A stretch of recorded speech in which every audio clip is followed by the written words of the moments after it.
Varicose veins తో బాధపడుతున్నారా? భారతదేశంలోనే బెస్ట్ ట్రీట్మెంట్ అందించే ఏకైక హాస్పిటల్ ఏవిస్. నమస్కారం, welcome to temple tour with Gitanjali.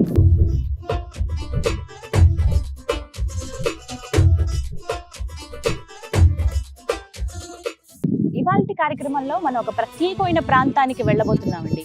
ఇవాళ మనం దర్శించుకునే దైవం సంవత్సరానికి ఒక్కసారి మాత్రమే భక్తులకు దర్శనమిస్తారు. ఆయనే వీరభద్రుడు.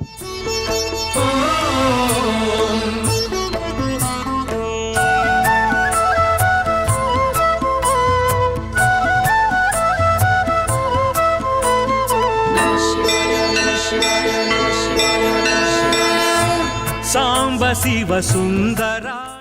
ఆ వీరభద్రుడిని దర్శించుకోవాలంటే ఒక్కటే మార్గం, జల మార్గం. గోదావరి నదిలో పడవ పైన ప్రయాణం చేస్తూ ద్వీపంలో కొలువై ఉన్నటువంటి ఆ వీరభద్రుని దర్శించుకోవాల్సిందే. ఇంకే మార్గాలు ఉండవండి. ఇది ఒక థ్రిల్లింగ్ ఎక్స్పీరియన్స్. ఫస్ట్ అసలు వెళ్ళటమే, అక్కడ ఇంకా కొండపైకి ఎక్కి స్వామివారిని చూడొచ్చు. అయితే ప్రస్తుతం నేను స్టార్ట్ అవుతున్నాను, మీరు కూడా నాతో పాటు రండి. ఎక్స్పీరియన్సెస్ అన్ని చెప్తాను, వివరాలన్నీ మాట్లాడుకుందాం. వెళ్దామా మరి? రండి. నేనున్న ప్లేస్ భద్రాచలం రాముల వారి సన్నిధి. ఇక్కడ నుంచి చూసుకుంటే దగ్గర దగ్గర 45 minutes అట. ఇంకా చాలా విషయాలు చెప్తాను, వెళ్తూ మాట్లాడదామా? రండి. జర్నీ స్టార్ట్ అయిపోయిందండి. చాలా రోజులైంది నేను గోదావరిలో ప్రయాణించి. ఈ మధ్య తరచుగానే వెళ్తున్నాను, 2 నెలలకు ఒకసారి అలా ఏదో ఒక సందర్భంలో రాజమండ్రి దగ్గర కావచ్చు, ఇక్కడ భద్రాచలంలో కావచ్చు. ఇది అదృష్టం, అమ్మవారి గుడిలో అలా వెళ్ళడం అనేది. సో ఎంత ఈత వచ్చినా కూడా ఈ లైఫ్ జాకెట్ అనేవి కంపల్సరీ అండి. పర్లేదు, ఇప్పుడు నేను వెళ్తున్నటువంటి ఈ బోట్ లో అయితే దగ్గర దగ్గర ఒక 15 మంది దాకా వెళ్ళొచ్చు. బట్ మా టీం అంతా కలుపుకుని దగ్గర దగ్గర ఒక 7 ఉన్నారు. ఇప్పుడు మనం వెళ్తున్నది ఎదురెళ్తున్నాం అనమాట గోదావరి ప్రవాహానికి. అందుకనే కొంచెం ఫోర్స్ గా వెళ్లాల్సి ఉంటుంది. నార్మల్ గా అయితే తెడ్డు దాంతో ఇలా మూవ్ అవ్వకుండా వెళ్ళొచ్చు, కానీ ఇప్పుడు కొంచెం ఫాస్ట్ గా వెళ్ళాలి. ప్లస్ దాంతో పాటుగా ఎదురు వెళ్తున్నాం కాబట్టి ఆ ఫోర్స్ తట్టుకోవాలని చెప్పి మనకి ఇంజిన్ ఉంది, మోటార్, ఆ సౌండ్ అందుకనే వస్తుంది. సో ఇక్కడ నేను ఎక్కువేం మీకు ఎక్స్ప్లెయిన్ చేయలేను, అర్థం కాదు కాబట్టి ఇంకొంచెం దూరం వెళ్ళిన తర్వాత దగ్గరలో ఉన్నాము అనగా అప్పుడు మళ్ళీ విషయాలన్నీ మాట్లాడతాను. కానీ ఇది ఒక బ్యూటిఫుల్ ఎక్స్పీరియన్స్, రావచ్చు.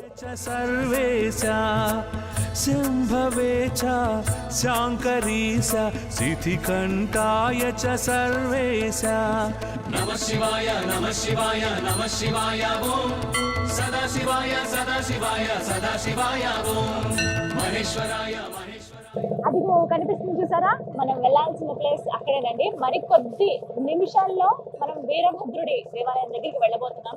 చూసారుగా, గోదావరి నది మధ్యలో అలా ప్రయాణిస్తూ ఉన్నాము. ఒక దీవి ఇసుక తిబ్బే ఉంటుంది, మొత్తం కొండలాగా. ఆ కొండ పైన దేవాలయం ఉంటుంది. కొన్ని 100 సంవత్సరాల చరిత్ర ఉంది ఆ వీరభద్రుడికి. విశేషాలన్నీ చెప్తాను. జర్నీ అయితే చాలా థ్రిల్లింగ్ ఎక్స్పీరియన్స్ అండి.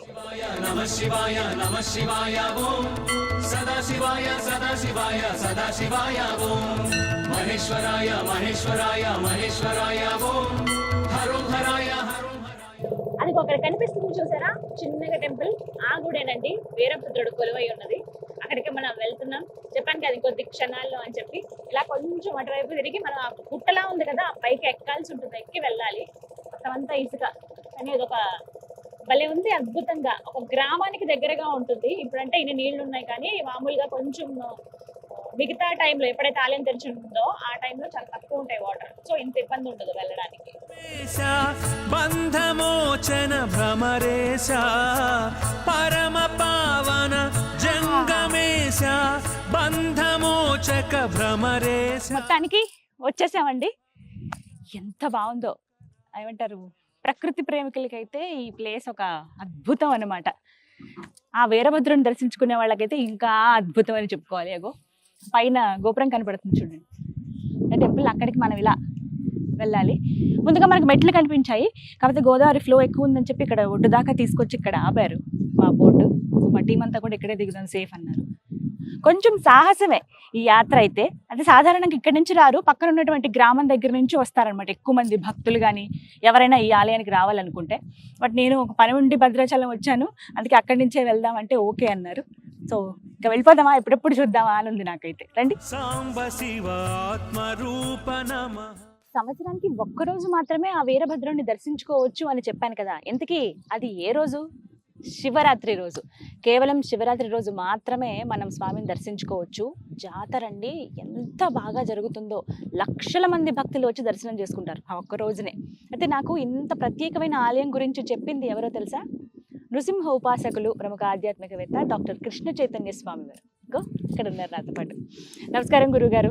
చాలా సంతోషం అండి. నాకు అసలు ఫస్ట్ చెప్పగానే ఎలా అయినా సరే దర్శించుకోవాలి అని అడిగాను. కొంచెం వీలు పడకపోయినా వీలు కుదుర్చుకుని మరి మా కోసం ఏర్పాటు చేశారు. ఇక్కడి వరకు రావడం అనేది చాలా సంతోషం. తెలుసుకోవాలని ఉంది ఆలయ విశిష్టత, స్వామి మహిమ గురించి. తప్పకుండా చాలా విశేషమైనటువంటి క్షేత్రం. మనం పైకి వెళ్తూ నడుచుకుంటూ వెళ్ళి అక్కడ ఉండేటువంటి పరిసరాలను కూడా చూసుకుంటూ వెళ్దాం. తప్పకుండా ఇప్పుడు ఈ గుట్టల మీద నుంచి అలా నడుచుకుంటూ వెళ్ళాలి. చిన్న చిన్న రాళ్ళు సుమారు ఒక 100 అడుగులు ఎత్తులో ఉంటుంది పైన. ఇక్కడ నుంచి చూస్తుంటే అంత తెలియట్లేదు. చాలా పెద్దగానే ఉందమ్మా. మీకు ఎంత గోదావరి వచ్చినా కూడా అంటే ఈ క్షేత్రం మునగదు అని చెప్తారు. మనకు 1986లో విపరీతమైనటువంటి గోదావరి వచ్చింది. అదేవిధంగా 2022 సంవత్సరంలో ఈ ప్రాంతం అంతా కూడా చాలా విపరీతమైన వరద వచ్చింది. ఆ సమయంలో కూడా ఈ ఆలయం మునగలేదు అని చెప్తారు. అంటే అంత విశేషమైనటువంటి క్షేత్రం. ఎంత గోదావరి ఉన్నా కూడా స్వామి ఆలయం మునగలేదు. మహిమే అది నిజంగా చాలా.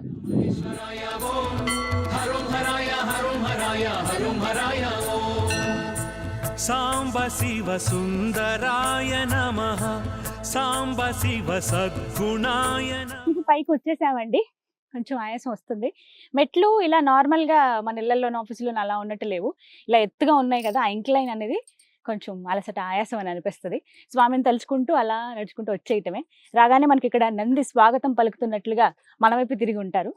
నందీశ్వర దర్శనం బాగా జరగాలి. అయితే మనం వచ్చింది కరెక్ట్ గా వెనుక భాగం అండి ఆలయం ఇది. ముందు భాగానికి వెళ్తున్నాం ఇలా నడుచుకుంటూ. ఇక్కడ నుంచి చూడండి అసలు మొత్తం గోదావరి అనేది ఎంత బాగా కనిపిస్తుందో. విజువల్స్ లో చూపిస్తాను చూడండి.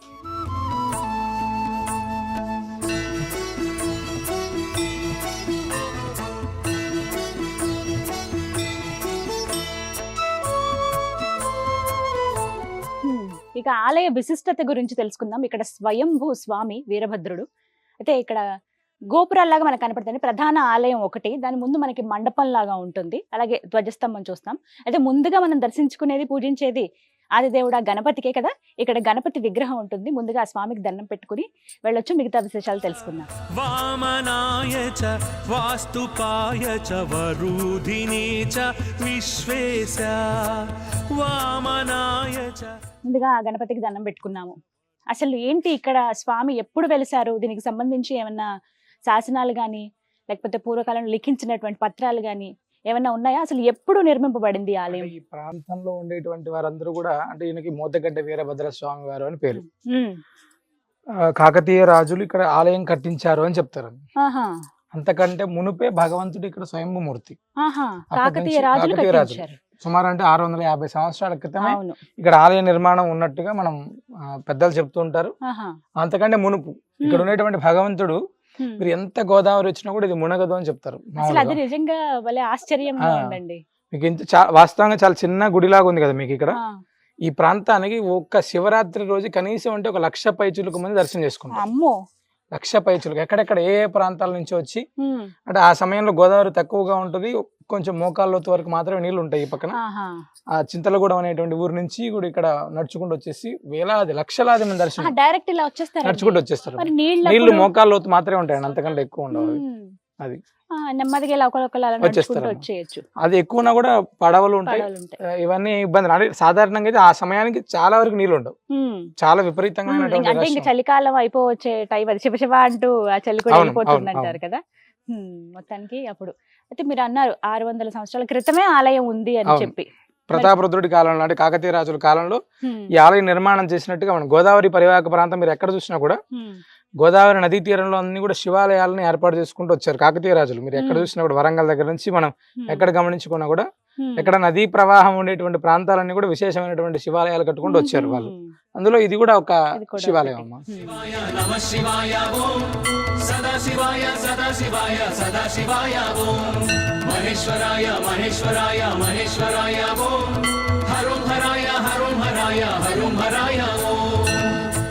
సాంబ శివ సుందరాయ. దాదాపు 1000 సంవత్సరాలు అయి ఉంటుందండి. ఉండొచ్చమ్మా, ఉండొచ్చు. ఎందుకంటే ఈ ప్రాంతం వాసులు ఇంత అంటే ఇంత విశేషంగా లక్షల ఎక్కడెక్కడ ప్రాంతాల్లో వచ్చి ఆ సమయంలో స్వామివారి దర్శనం చేసుకోవాలంటే ఎంత వైభవం ఉంటే తప్ప అది జరగని పని అమ్మా. అది అసలు కనిపెట్టడము ఇక్కడ ఉందని ఇవన్నీ కూడా భలే విచిత్రమే. ఇక్కడ ఇదేంటండి ఈ మండపం? స్వామివారి కళ్యాణం అంటే మహాశివరాత్రికి కళ్యాణం జరిగేటువంటి ఆహా. ఈ ప్రాంతం అమ్మ ఇదంతా కూడా. హ్మ్. స్వామివారిని కళ్యాణ ఆశీస్సుల కంటే ముందు ఇక్కడ కింద నుంచి గోదావరి దగ్గరికి తీసుకెళ్లి హ్మ్. అక్కడ విశేషంగా అర్చనాదులన్నీ చేసుకున్న తర్వాత ఇక్కడ తీసుకొని వచ్చి కళ్యాణం చేస్తారు. ఓ, ఇప్పుడు ఉత్సవమూర్తులు అంటే ఉంటాయండి. ఈ ఆలయానికి ఉత్సవమూర్తులేమో ఇక్కడ భద్రాచలానికి ఒక 10 కిలోమీటర్ల దూరంలో చింతలగూడెం అనే ఊరు ఉంటుందమ్మా. ఆహా. అక్కడ అర్చక స్వామి ఉంటారు. ఆ. అర్చక స్వామి వాళ్ళ ఇంటి దగ్గర ప్రత్యేకంగా ఒక రూమ్ ఏర్పాటు చేసి అందులో ఉత్సవమూర్తులు ఉంటారు. అక్కడ అక్కడే నిత్య పూజలు నిత్యాభిషేకాలు ఏవైతే ఉంటాయో అవి అక్కడ జరుగుతాయి. ఆ అంటే రోజు గోదావరి తప్ప ఏ రోజు ఇక్కడికి అంటే రారు. ఆ రోజు అంటే నార్మల్ గా కార్తీక మాసంలో ఎవరైనా వచ్చి విశేషంగా దర్శనం చేసుకుని ఆ సమయంలో అర్చక స్వామికి ముందు తెలియజేసి హ్మ్. అలా ఉంటుంది తప్ప. ఎందుకంటే ఆయన కూడా పెద్ద వయసు ఉన్న ఆయన, ఆహా.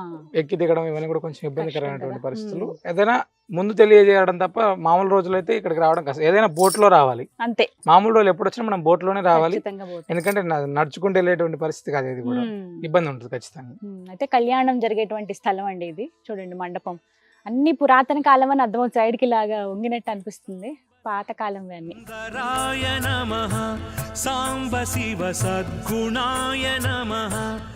ఉత్సవమూర్తులకు గోదావరి నదిలో తిరుమంజనం అభిషేకం అవన్నీ నిర్వహించిన తర్వాత తీసుకొచ్చి ఇక్కడ కళ్యాణం నిర్వహిస్తారండి. ఆ ఘట్టం చూసేందుకు లక్షల్లో వస్తారు. అంటే శివరాత్రి అంటే ఉదయం నుంచి రాత్రి అంతా జాగరణ ఉంటుంది కాబట్టి ఆ తర్వాత రోజు కూడా తెరిచే ఉంటుంది. అప్పుడు వరుసగా ఇంకా దర్శనాలు జరుగుతూనే ఉంటాయి. ఎప్పుడో కానీ వస్తుంది కదా, అరుదు కదా సంవత్సరంలో ఒకసారి. ఎక్కడెక్కడి నుంచో ఊరు వాళ్ళు వేరే ప్లేస్లో సెటిల్ అయినా కూడా ఆ ఒక్క రోజుకి ఇక్కడ దర్శనం చేసుకోవడం కోసం, వీరభద్రుడి కోసం వస్తారు. చక్కగా దర్శనం చేసుకుని వెళ్తూ ఉంటారు అనమాట. అయితే ఒక మాట అడగాలి, అసలు మీకు ఎలా తెలిసింది అంటే ప్రత్యేకంగా? ఇక్కడ ఆలయం ఉంది అనేది తెలుసమ్మా, మేము కూడా ఎప్పుడు రాలేదు ఇక్కడికి. హ్మ్. అయితే మహాలయ పక్షాల్లో మనం 15 రోజులు కూడా తర్పణ శ్రాద్ధం గోదావరి నదీ తీరంలో చేసే సమయంలో హ్మ్. ఒకసారి ఈ గడ్డ పైన ఇక్కడ మధ్యలో గోదావరి మధ్యలో నిర్వహించాలి అని చెప్పి హ్మ్. భరణి శ్రాద్ధం రోజు ఇక్కడ విశేషంగా నారాయణ హోమం, రుద్ర హోమం ఇక్కడ చేశారు. అన్ని చేసాం. కింద ఆహా. చేసిన సమయంలో మనం వెళ్ళి ఒకసారి దర్శనం చేసుకుందాం అని చెప్పి పైకి వచ్చాం. హ్మ్. ఈ ప్రాంతం అంతా కూడా వీడియో తీసాం. హ్మ్. వీడియో తీసిన సమయంలో ఒక పక్కన మొత్తం ఆలయం అంతా కూడా, ఆలయం ప్రహరీ గోడకు సంబంధించినటువంటి అంతా కూడా మొత్తం కుంగిపోయిందమ్మ. అయ్యో. హ్మ్. అయితే ఇది అదే డేంజర్, ఎవరికి తెలియదు. అంటే నార్మల్ గా వరద వచ్చి తగ్గిన తర్వాత జరిగినటువంటిది ఇది ఆ వాటర్ అని ఆ వీడియో తీసి వివిధ న్యూస్ సంబంధించినటువంటి గ్రూపుల్లో పెట్టాం. అంటే ఆలయానికి ఇలా ఇబ్బంది ఉంటుంది, ఎవరైనా అవకాశం ఉన్నటువంటి వాళ్ళు ప్రభుత్వ అధికారుల దృష్టికి తీసుకెళ్లగలరు అని చెప్పి పెట్టాం. అంటే ఎంత స్పీడ్ గా సోషల్ మీడియా ఎంత స్పీడ్ గా ఉంటుందనే దానికి 24 గంటల్లో మరుసటి రోజు ఉదయం మేము మోతగడ్డ అక్కడ అవతల పక్కన ఒడ్లో ఆ కార్యక్రమం అంతా కూడా జరుగుతున్న సమయంలో గ్రామ పంచాయతీ అధికారులు, MRO, revenue officers, endowment officers అందరూ కూడా పడవలో ఇక్కడికి రావడానికి వచ్చారు. ఏంటండి అంటే ఇలా నిన్న సామాజిక మాధ్యమాల్లో ఒక వీడియో తీసి పెట్టారు ఎవరో, దాన్ని చూడడానికి మేము వెళ్తున్నాము అని. ఎవరో కాదండి మేమే. అంటే చాలా మంచి పని చేశారు. ఎందుకంటే మళ్ళీ ఎప్పుడో శివరాత్రికి వచ్చేటప్పుడు కదా అక్క తెలియకపోతే చాలా ఇబ్బంది అయ్యేది. కార్తీక మాసం దాకా మేము ఎవరైనా వెళ్ళకపోతే ఇబ్బంది అయ్యేది. చాలా మంచి పని చేశారు స్వామి అని చెప్పాలి. తర్వాత ప్రభుత్వ అధికారులు, కలెక్టర్, ఎండోమెంట్ అందరూ స్పందించి చాలా విశేషంగా. అంటే భగవంతుడు కూడా 15 సంవత్సరాలు అయిన భద్రాచల క్షేత్రంలో ఉన్నప్పుడు 15-18 సంవత్సరాలు అవుతుంది, ఎప్పుడు ఈ ఆలయానికి రాలేదు. ఆ పుణ్యకార్యం నిర్వహించడానికి భగవంతుడు ఈ ప్రాంతానికి రప్పించి ఇక్కడ హోమం చేసి ఇలా అన్ని కార్యక్రమాలు చేయించాడేమో. చిన్న ఒక నిమిషం వీడియో, అంటే భగవంతుడి సన్నిధి పూర్వ వైభవం మంచి అద్భుతంగా కన్స్ట్రక్షన్ అవడానికి అందరినీ కదిలించింది. దాదాపుగా కొంత అమౌంట్ కూడా దీనికి అంటే సుమారు ₹1,00,00,000 దాకా అవుతుందని చెప్పి ఎస్టిమేషన్ చేశారు. అవుతుందండి, ఎందుకంటే అసలు పూర్తిగా శిథిలావస్థకి వెళ్ళిపోయింది. అవును, అవతల పక్కన అంతా కూడా చాలా ఇబ్బంది. అంతా కూడా ఇక్కడ కొంచెం పర్వాలేదు కానీ అటుపక్క అంతా ప్రహరీ గోడలు లేవు, మెట్ల మార్గం ఒకటి కొంచెం అవును. ఇవన్నీ ఖచ్చితంగా డెవలప్ అయితే చాలా బాగుంటుంది. ప్రభుత్వం వెంటనే స్పందించడం కూడా చాలా విశేషం. అదే గొప్ప విశేషం. అంటే మీ ద్వారా ఇలా చేయించుకున్న ఆయన ఎంచుకుంటారు అంతే. అవును, నిజమే అది. ఆ 3 రోజుల కాలంలో ఎమ్మెల్యే గారు వచ్చారు, కలెక్టర్ గారు, ఆర్డీఓ, వివిధ రకాలైనటువంటి ఆఫీసర్ అంతా కూడా వచ్చి పూర్తి స్థాయిలో మహాలయ పక్షాలు 15 రోజులు పూర్తయ్యే లోపల దీనికి ఒక రూపం ఏర్పాటు చేయడానికి అధికారులను పంపించాడు భగవంతుడు. అదైతే అద్భుతం. శివరాత్రి అంటే దగ్గర ఇంకా టైం ఉంది, 4 నెలలు ఉంది. ప్రభుత్వం అనుకుంటే ఎంతసేపు పని, వాటర్ తగ్గితే ఖచ్చితంగా తొందరగా పనులు ప్రారంభం అవుతాయని. అయితే ఇప్పుడు చూసారు ఆలయం మళ్ళీ డెవలప్ అయిన తర్వాత మళ్ళీ ఖచ్చితంగా రావాలని ఉంది నాకు. మరి ఆ రోజు మనం రాగలమా రష్ లో అంటే ఆయన తలుచుకుంటే రప్పించుకుంటారు. ఇంకా మంచిగా డెవలప్ అవ్వాలని కోరుకుందాం. ఇలాంటివన్నీ కూడా మన సంపద అండి.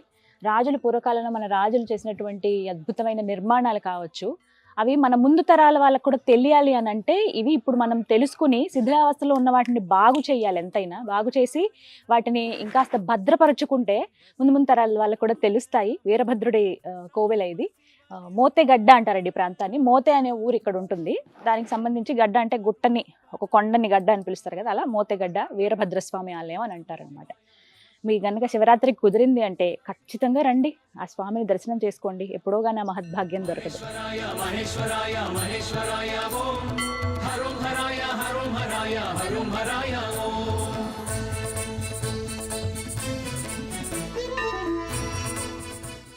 ముందుగా ఆదిదేవుడు గణపతిని మనం దర్శించుకున్నాం కదా.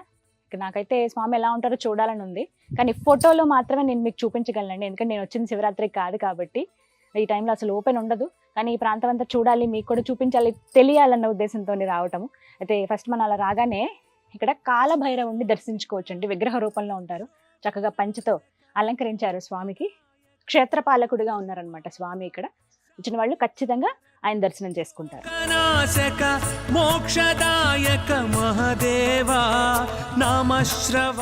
చెక్కతో చేసిన ధ్వజస్తంభం ఎంత పెద్దదో చూడండి. మనం అంత దూరంలో ఉన్నా కూడా కనిపిస్తూ ఉంటుంది అనమాట. మీకు ఓవరాల్ లుక్ చూపిస్తాను, ఒకసారి చూడండి.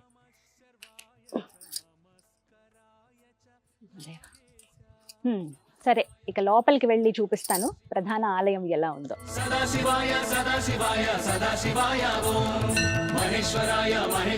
ఇది ఇంకా ప్రధాన ఆలయం వీరభద్రుడిది. ముందుగా మనకి ఇక్కడ నందీశ్వరుల వారు కనపడతారు. వీరభద్రుడు అంటే ఆ శివయ్య రూపమే కదా. సాంబ శివ సద్గుణాయ నమః, సాంబ శివ నిర్మలాయ నమః. పూజలు చేసిన ఆనవాళ్ళు అవన్నీ ఉన్నాయి, కుంకుమ అవన్నీ వేశారు.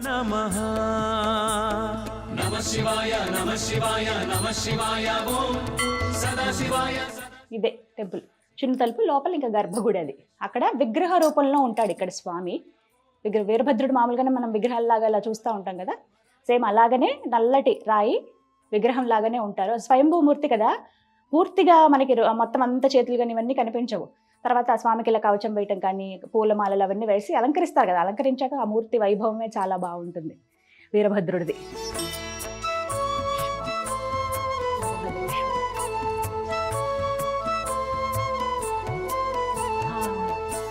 ఉందండి అసలు ఇలా వందల సంవత్సరాల చరిత్ర కలిగినటువంటి దేవాలయాలకు వెళ్ళడం అనేది నిజంగా ఒక అదృష్టం అని చెప్పుకోవాలి. అప్పటి స్తంభాలు పైన సున్నం ఇలా వేసేసారు కానీ కలర్స్గా, బట్ ఆ పాతవి ఎలా అయితే ఉంటాయి ఆ రాళ్లతోటి అవి చూస్తే భలే అందంగా అనిపిస్తాయి కదా. అందులో ఈ ప్రాంతమే చాలా విశేషం. చెప్పారు కదా, ఎంత గోదావరి నది ఉధృతంగా ఉన్నా అసలు ఈ ఆలయం వరకు పైకి రావడమే అసహజం. రాను కూడా రావు, ఎప్పుడూ మునిగిన చరిత్రే లేదంటండి. ఇగో ఇక్కడ చూసారా పల్లకి, శివరాత్రి రోజు ఎంతో విశేషంగా జరుగుతుంది. స్వామివారి పూజ కావచ్చు, అలాగే కళ్యాణోత్సవం జరుగుతుంది. ఆ తర్వాత ఊరేగింపు చేస్తారన్నమాట. ఇక్కడే ఈ ఆలయం చుట్టూ ఇలాగా ఒక ప్రదక్షిణ లాగా చేస్తారనమాట. భక్తులందరూ నడుమ లక్షల్లో భక్తులు వస్తారు. అప్పుడు నిర్వహించేటువంటి పల్లకి సేవ ఏదైతే ఉందో దీని మీద చెక్కతోటి నిర్మించారు. స్వామి వీరభద్ర.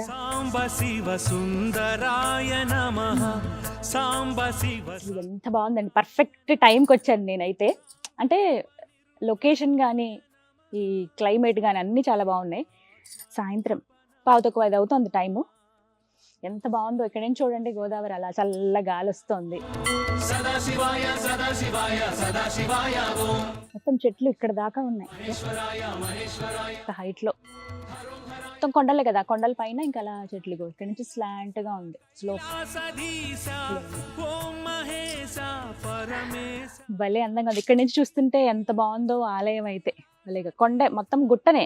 ఇక్కడ గమనించారా మీరు, ఏదో ఇలా నార్మల్గా స్లాంట్గా ఉన్నటువంటి ఒక నేల మీద ఇసుక దెబ్బ మీద కట్టినట్టుగా కాదు, గుట్ట పైన కొండపైనే ఆయన వెలిసారు స్వయంభూగా. ఇగో కొండ, దీనికి కూడా ఇలా కలర్స్ లాగా వేసేసారు.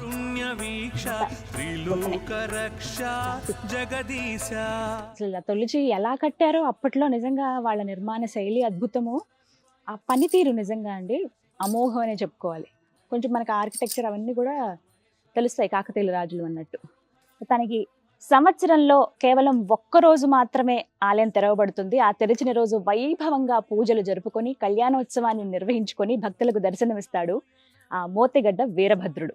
మరి ఆ స్వామి దర్శనం మీ అందరికి కూడా కలగాలనుకుంటున్నాను. శివరాత్రికి వీలు చూసుకొని మీకు కుదిరితే గనక భద్రాచలం చుట్టుపక్కల ఉండి కూడా మీరు రాలేకపోతే ఖచ్చితంగా రండి. మోతెగడ్డ వీరభద్ర స్వామి, మోతే అనే ప్రాంతం దగ్గర నుంచి గోదావరిలోనే అలా తక్కువ వాటర్ ఉన్నప్పుడు వచ్చేయచ్చట బోట్లో. సరే, మరి మీరు ఇక వస్తారనే కోరుకుంటున్నాను. నేనైతే సెలవు తీసుకుంటున్నాను. ఒక మంచి మధురానుభూతి నాకైతే. స్వామిని మాత్రం ఒక ఫోటోలో అలాగ మాత్రమే చూడగలిగాను. చూద్దాం మరి ఇంకా డైరెక్ట్గా ఆయన దర్శనం దొరుకుతుందేమో, ఆ స్వామి అనుగ్రహిస్తే ఖచ్చితంగా వచ్చి నేను కూడా దర్శనం చేసుకుంటాను. చూసారుగా, ఇది వాళ్ళ టెంపుల్ టూర్ విత్ గీతాంజలి. మరో దివ్యమైన ఆలయ సందర్శనంతో మళ్ళీ మీ ముందుకు వస్తాను. అంతవరకు సెలవు, నమస్కారం.